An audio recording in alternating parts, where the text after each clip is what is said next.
ഞാനും പണ്ട് പോയിട്ട് 96-ൽ NSY സെക്രട്ടറി ആയിരിക്കുമ്പോൾ എന്നോട് എല്ലാ നേതാക്കന്മാരോടും പറഞ്ഞു, KPC പ്രസിഡന്റിനോടും അന്നത്തെ CLP ലീഡറോടും, അന്ന് C. വയലാർ രവിയും C. കെ. കരുണാകരനും അതുപോലെ AK ആന്റണി, ഞാൻ ആ 3 പേരോടും പോയി പറഞ്ഞു എനിക്ക് CPD മത്സരിക്കാമെന്ന് പറഞ്ഞു.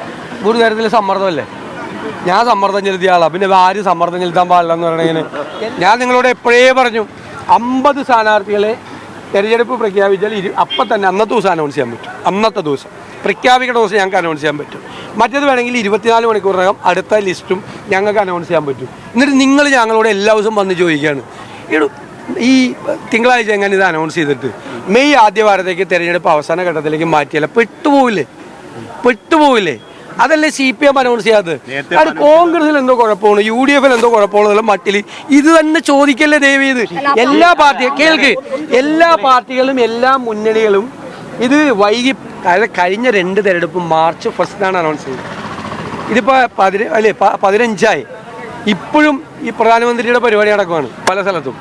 അപ്പോൾ അത് കഴിഞ്ഞ് തിരിച്ചു വന്ന് ഇലക്ഷൻ കമ്മീഷനും പല സ്ഥലത്തും സന്ദർശനം നടത്തുവാണ്. ഇനി വന്നു കഴിഞ്ഞാൽ ആദ്യഘട്ടത്തിൽ നടത്തൂല്ലെന്ന് നമുക്കൊരു ഉറപ്പില്ല.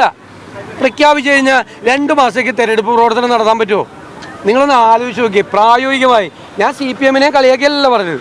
അവർ 8-ാം തീയതി അനൗൺസ് ചെയ്യുന്നുണ്ട്. അവർ മാറ്റിവെച്ച ഇതേ കാരണം കൊണ്ടാണ്. ഞാൻ അവരെ പരിഹസിച്ചല്ല പറഞ്ഞത്, അവരും ഇതേ കാരണം കൊണ്ടാണ് മാറ്റിവെച്ചത്. BJP അതേ അവർ അനൗൺസ് ചെയ്തിട്ടില്ലല്ലോ. എന്നിട്ട് നിങ്ങൾക്ക് UDF-ഉം കോൺഗ്രസും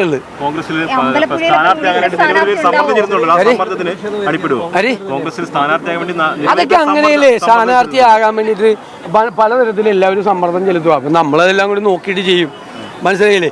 ഞാനും പണ്ട് പോയിട്ട് 96-ൽ NSY സെക്രട്ടറി ആയിരിക്കുമ്പോൾ എന്നോട് എല്ലാ നേതാക്കന്മാരോടും പറഞ്ഞു, KPC പ്രസിഡന്റിനോടും അന്നത്തെ CLP ലീഡറോടും, അന്ന് C. വയലാർ രവിയും C. കെ. കരുണാകരനും അതുപോലെ AK ആന്റണി, ഞാൻ ആ 3 പേരോടും പോയി പറഞ്ഞു എനിക്ക് CPD മത്സരിക്കാമെന്ന് പറഞ്ഞു. ഒരു തരത്തിൽ സമ്മർദ്ദമല്ലേ, ഞാൻ സമ്മർദ്ദം ചെലുത്തിയ ആളാണ്, പിന്നെ ആരും സമ്മർദ്ദം ചെലുത്താൻ പാടില്ല എന്ന് പറയണതിന് ഞാൻ സമ്മർദ്ദം ചെലുത്തിയിട്ടുണ്ടെന്ന് എനിക്ക് സീറ്റ് കിട്ടിയാൽ ഞാൻ ജയിക്കാം, ഞാൻ മത്സരിക്കാമെന്നൊക്കെ പറഞ്ഞ് ഞാൻ പോയിട്ടുണ്ട് 30 കൊല്ലം മുമ്പ്. മനസ്സിലായില്ലേ? അതിനൊക്കെ എന്താണ് തെറ്റ്? എല്ലാ പാർട്ടിയിലും ഇല്ലേ? പല പാർട്ടിയിലും ഇപ്പോൾ സീറ്റ് കിട്ടാൻ്റെ ആളുകൾ പുറത്തിറങ്ങണ കണ്ട. പണ്ട് കോൺഗ്രസിലൊക്കെ മാത്രമേ UDF-ലൊക്കെ ഉള്ളൂ, ഇപ്പോൾ അതൊന്നും അല്ല. നിങ്ങളെ കുറച്ചുകൂടി റെഡി ആയിട്ടിരിക്കുക, കുറച്ചുകൂടി വിസ്മയങ്ങൾ കാണാം.